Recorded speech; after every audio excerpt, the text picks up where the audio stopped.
Well, guys, you know, we've had a lot of conversations about these smoke shops and this higher level of THC concentration coming into our communities. And certainly last week, over the last several weeks that culminated last week in our search warrants, you know, we validated that a lot of these products that are being sold are well above the 0.3% legal limit.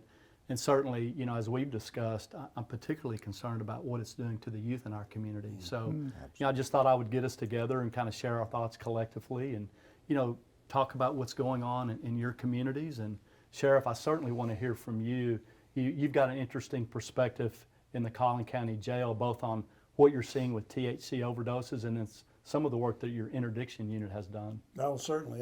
You hear a lot of differing opinions about marijuana and THC and whether it's harmful or whatever. But listen, we're in that job where anyone sits in the entrance to our jail for 30 minutes, and what they're going to see is continually, all day and all night, THC overdose cases that come in the back door with people doing the most bizarre things and conduct that they end up getting arrested for. It's a problem, and it's something that the public doesn't get the opportunity to see, but we get to see it up close and personal. And of course, after this operation last week, it just validates our concern about the kids.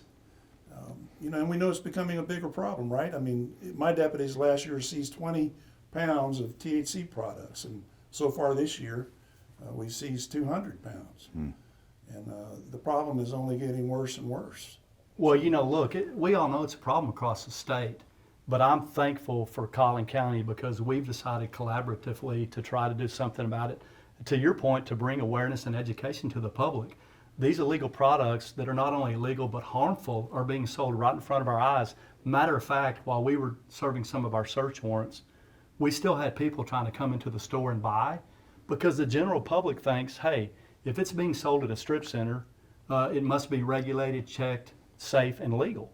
So I'm sure you guys are seeing the same thing in your communities. Yeah, we all have our investigations going, and it's all, most of the time it's an illegal product being sold as a legal product, and Sheriff touched on it, but it's marketed to our kids. It's our kids who are using in an unseen amounts, and possession of it is a state jail felony, but they take it to the school with them where it's a third-degree felony. Yeah. So a kid that has nothing on their record just makes a dumb mistake or buys something that they believe is legal. Their parents may even believe it's legal because it's being sold in a storefront or a brick and mortar.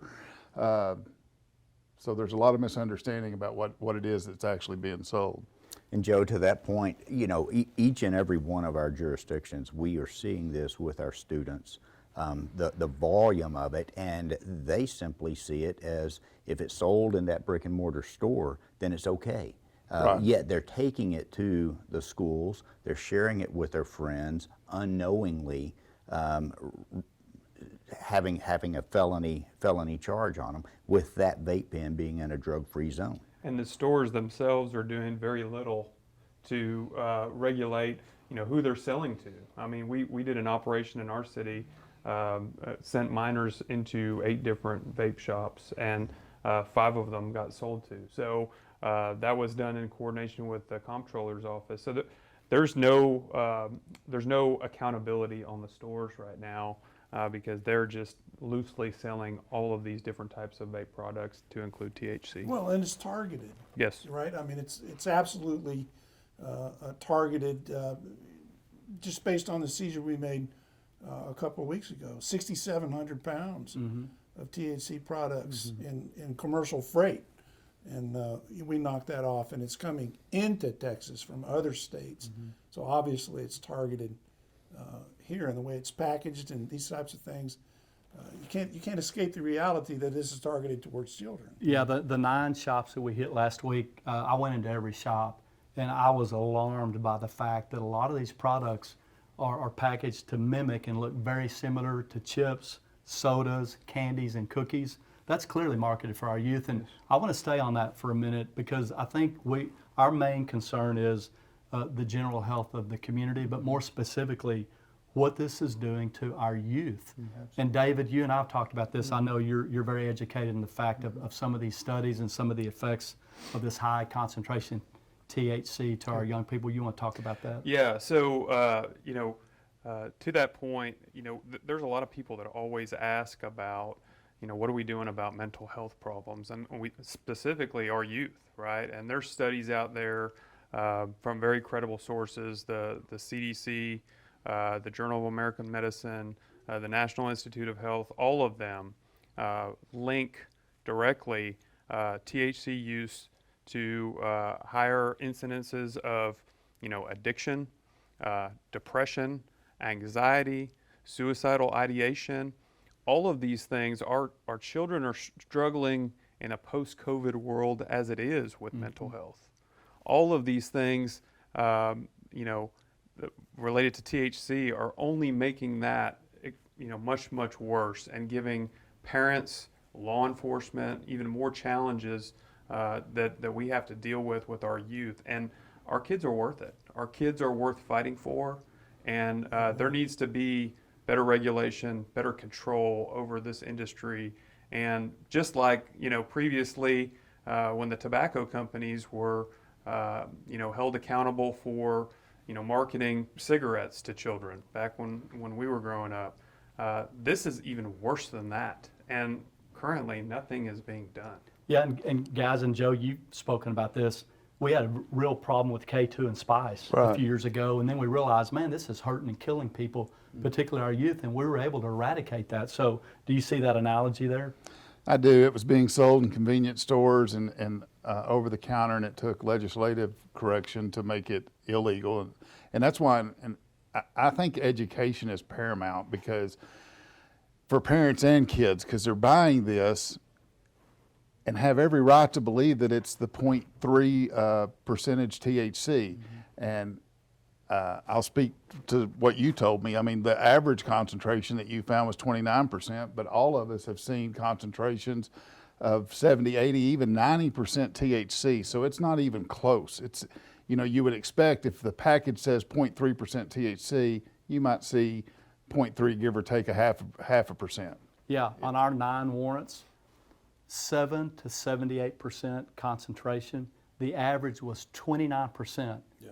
And the legal amount is 0.3 or less. So yeah, it's strikingly over. And that also worries me for the adult consumer. They don't even know what they're buying. Again, there's no regulation. There's the Department of Health and Human Services is not checking these products.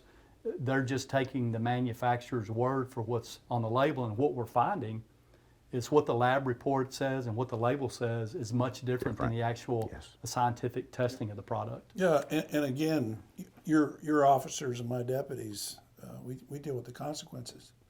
We see it and what it does to folks and the bizarre circumstances that they find themselves in, and they end up arrested and at our jail. So Let me go ahead, Gary. You referenced the K2 issue over a decade ago, and as I recall, it actually was addressed by Senator Shapiro right here out of Collin County, and working with her office back in the day, trying to address that, and we did. But it was such a challenge still because of the compounds, et cetera, on that, and had to bring in experts and so on and so forth. But continued to be a challenge even after that legislation, because it went underground, so to speak. And that too was packaged just like we're seeing today, with the direction and the target being our children. And again, just getting back to, as we see these issues time and time again, but they're all targeting our children, and that's the key here. I was just going to say, if parents knew that their child was making a purchase for $20 or $40 that was going to result in a third-degree felony, that is future altering for these children. Absolutely. College applications, not to mention the expense of dealing with a third-degree felony. Gary, I want to follow up on that a little bit, because you are our legislative chair for the Texas Police Chiefs for the Legislative Committee. Yes, sir. And we've talked a lot about this. This is not an Allen problem. It's not a Collin County problem. It's a problem across the state of Texas. And I can tell you, since last week, since we hit 9 shops here in Allen, I have an overwhelming support from our public and appreciation for trying to keep our community safer. So obviously, next year we're going to have another legislative session. So I want to talk about what are our goals in that session. I believe that the lawmakers are really good people who never intended for this to happen. So how do we work with them on getting this back where it needs to be? Well, first and foremost, just last week, several of us, you and Joe both, were with me in Austin, pulling together our committee for Texas Police Chiefs Association's Legislative Committee, talking about numerous issues, this being one of them. But of course, as we reflect back on, I believe it was 2019, and House Bill 1325, I believe is what it was, again, unintended consequences. And to your point, well-intended legislators who are trying to do the right thing, and recollection is that House bill was trying to assist farmers and the growth from agricultural standpoint as it relates to hemp, and improving the economic development and income for the farmers as it relates to hemp. But as we all know, those unintended consequences occurred. And now here we are, our communities and across the entire state, as you referenced, we're dealing with this, and we need to have that legislative fix. I'm comfortable and confident in saying that I know the legislators will be willing to work with us as we move into 2025 in that next session. One of the things I've been telling my community, we are not concerned about hemp or CBD. There's some therapeutic benefits for some people in those products, but those products don't get you high, right? And I think, again, going back to the lawmakers, they meant it for medical purposes, not for recreational intoxication. We haven't even touched on the fact how difficult it is for our officers when they stop somebody who's high on THC to be able to validate that driving while intoxicated. So again, I think a lot of unintended consequences, and I think we can work with them on stricter enforcement of the standards, the regulation, the actual validity of what is actually in those packages and those products. And then again, to Joe's point, why are some good kids who make a mistake getting a felony case? I think that needs to be looked at as well. Yeah. Without a doubt. But as we talk about that regulation, Health and Human Services having one of those responsibilities to do that, as we all recognize, there is nothing that goes on the shelves of our grocery stores that is not regulated. Yet we go and we take for granted that whatever is on the shelf at the local grocery store is going to be solid, and we're going to be able to ingest that. We'll take that in, and it's not going to impact us the way that this product is that we're talking about. Yet none of this is regulated to the point that it needs to be. And so another failure or shortcoming that we have, and that we've got to shore up. Guys, I'm going to put this out to the group because I've answered this in my community.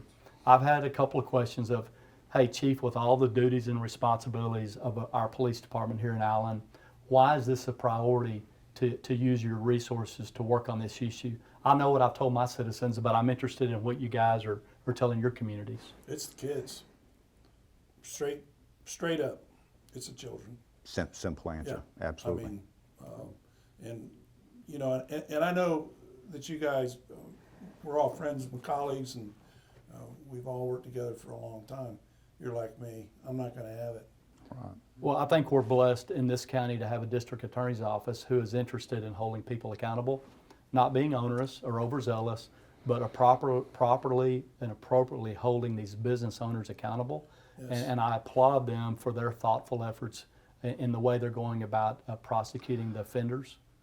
I'd like to echo what the sheriff said. Not only is it's our youth, but we need to be honest about the fact this problem has grown drastically in the last year, and it's going to continue to grow. This is a $1 billion industry. Just do the math on what it costs to lease one of these buildings to sell this product. We've looked in some of our investigations and estimating these businesses are making $500,000 a month. So when there's that kind of money under the guise of it's legal, and we all know that the seller and the purchaser most times know that it's not. Who's going to buy a $40 vape pen that's not going to get them high? I just see this growing. I think the number of shops we have will continue to grow, and the number of sales we have will continue to grow. And Gary, you mentioned the meeting in Austin. This was a top priority for the chiefs across the state of Texas. Absolutely. Absolutely. You know, it was interesting to see how they prioritize this as one of their number one initiatives to get under control.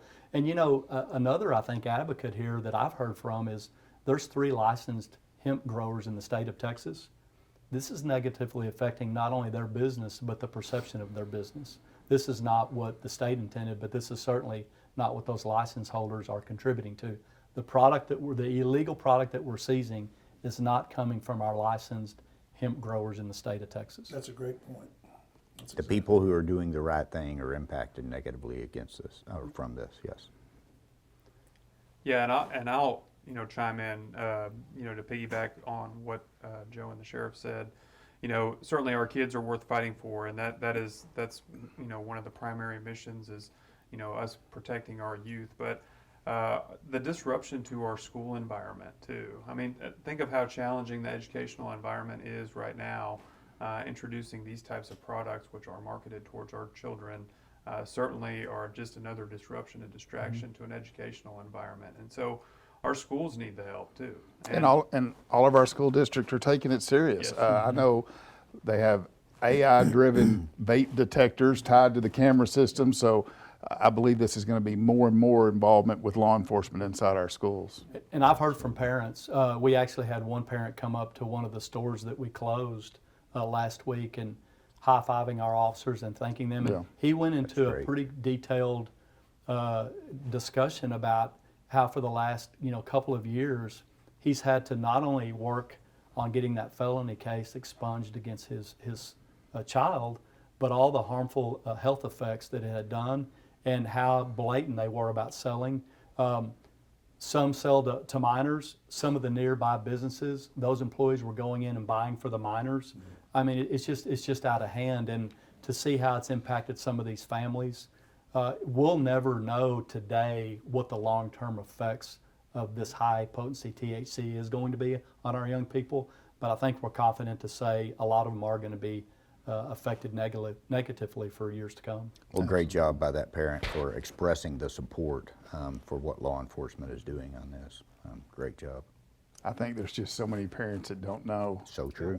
It's so hard to keep up with everything your kid's into, whether it's social media or the friends they're hanging out with. And the last thing I think parents are thinking is that my child can go in here and buy a felony narcotic at a business for $20 to $40, and because it's packaged that it's not, so it has to be safe, right?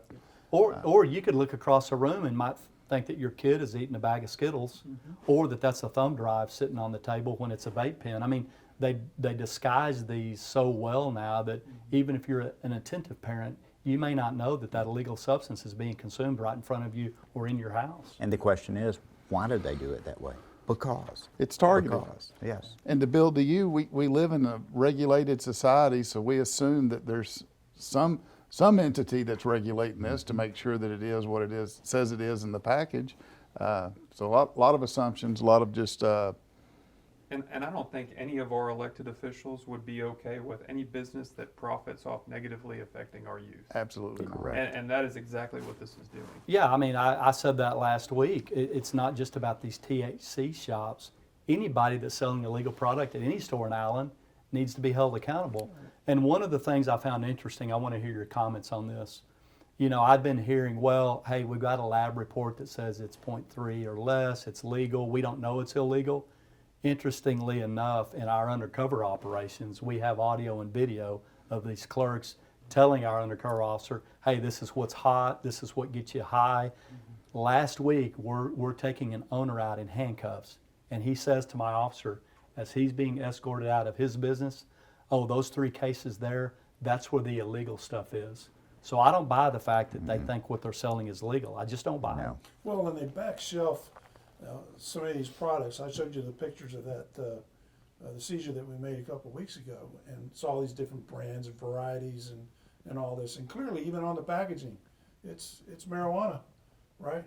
But they back shelf that stuff in these stores, and then people come in and look for that, and they're just selling it right out the front door. But to your point, That's common with all of our agencies. The seller tells our undercovers directly, this will That's get you right. high. We've had undercovers say, hey, this isn't getting me high anymore. Do you have something stronger? Well, yes, come over here. And I would just like the general public to know that it is the rare exception that we find one of these vape pens that are at 0.3%. The norm is it Very is good point. well over, 1,000 times over. Yeah, and I think our public needs to understand, anytime we file a criminal charge, that's really based on the fact that we've done testing on that product with a certified lab. It's not a field test. It goes to a lab and it's scientifically tested. So any criminal charge that we're filing is based on the fact that we know with certainty that that's a legal substance. But you guys said it earlier, it's usually not a little over 0.3. It's usually 7, 10, up to 78%. And again, I think that's alarming because I think the general average person doesn't know what that's doing. But Joe, to your point, we've had them, hey, this is not getting me high anymore. Right. So what does that speak to as far as addiction goes? And again, a lot of these people are motoring on our roadways. They're interacting not just with others at their work, but kids going to our schools. Well, and back to the mental health aspect of it, the higher the concentration of THC in these products, the higher the likelihood you're going to see those things that I mentioned related to anxiety, depression, suicidal ideation, all of those things, and the studies definitely back that up. Well, I don't think it's not an accident that the number of people who are mentally ill or developmentally disabled in custody in county jails has risen so high. Collin County, we're at 60%. Chief, That's an Sheriff, issue. Yeah. Sheriff, I've heard before, well, THC, there's really no overdosing with THC. But I know all they've got to do is go down to your jail Well, like I said, and see differently. everybody has strong opinions about the legalization of marijuana and all this other stuff. And my standard answer, and many sheriffs that I know across the nation all say the same thing.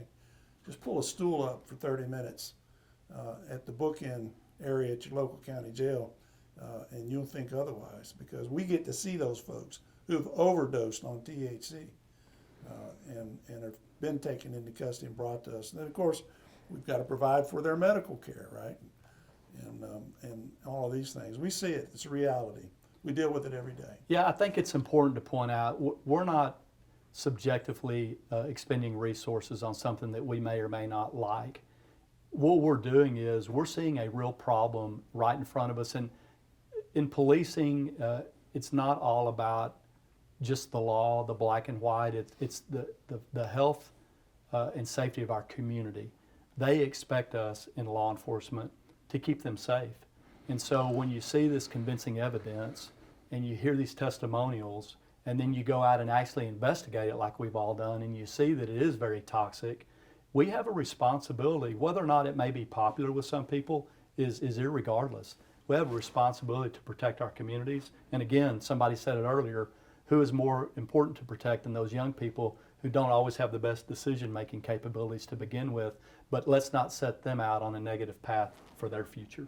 Well, and we're law enforcement, so we get a front row seat to this, but we're also all parents. And I would feel very wronged and very cheated by the system if I got a phone call and my kid had a third-degree felony on their record for walking into a store that everybody sees it's open and walking out with a product. So from a parental standpoint, this is a problem we need help with to fix. Or even worse than the felony is a kid that dies by suicide Exactly. because of the use of one of these products. I mean, that's something that certainly will alter a family's world forever. Well, But the at the- legislature needs to intervene. Absolutely. And they need to deal with this. I think they will. Absolutely.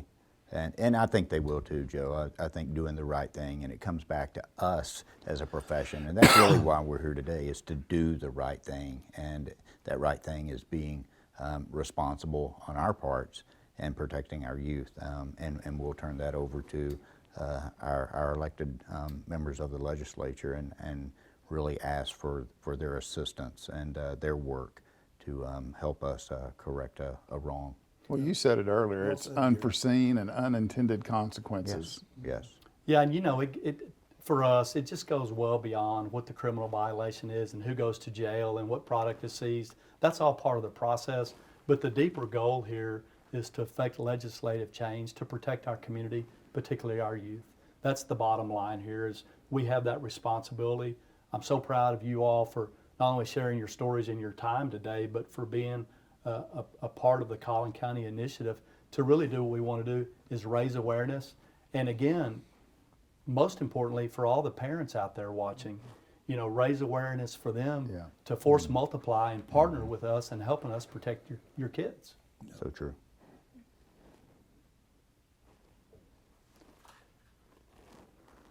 I was going to say anything else you want to share, but I think we've covered everything. But what did y'all think? Is there anything else anybody wants to? Does anybody have anything you're sitting on that you wanted to talk about? Or examples, like a case that really takes you off, a case that really crystallizes why this is an issue, an individual, anything. I have a few, but it'd be tough to say just out of, Yeah, out of, I out of wouldn't respect wanna- to parents. I can't tell you the number of times that we see these young folks who, when they sober up from ingesting too much THC and they've been involved in a domestic situation, for example, just the level of remorse and grief over how they treated their spouse or their significant other. And in almost every case, they're like, I just had no idea, when I was ingesting this marijuana or THC or whatever the case may be, that this is what it was going to do to me. Well, and it's heartbreaking. I've spoken to parents of real kids who have basically said, my child will never be the same. They'll never be highly successful. This has permanently damaged them. It's cost me thousands of dollars in both in rehab and criminal charges. I mean, Likewise. it's impactful. And if we're hearing from some of those parents, think how many that are really out there Yes. that we're not hearing from, and think about how many kids may not have those parents at home and what's happening to those kids. I mean, I think there's a generational impact here. I think we're going to see negative effect not just on these kids but family trees, and we have to think about that. We're trying to prevent problems that may manifest themselves 10, 20, 30 years from now. And to your back to your point about the impaired driving aspect of it, you'll see negative fallout certainly from the kids using the product, but certainly in a case where there's impaired driving, these substances are taken and a kid gets in a car, the general public is in danger as well. There's risk to everyday families that may be out traveling that get hit and killed by an impaired driver on one of these substances. Yeah. And I'll just speak to, I think Sheriff touched on it, but the mental health of our country is obviously a well-known topic, but the mental health of our children and the effects this has on them. And we all have stories that we could tell, but out of respect for loved ones and those involved, we won't. But it's tragic. And I think parents who think, well, not my kid, need to really spend some time to see how prevalent it is amongst our kids and educate themselves. And it's so real, right? I mean, it's real and it's tangible. I mean, take the jail expansion, the Collin County Jail. We're building an infirmary with 400 beds.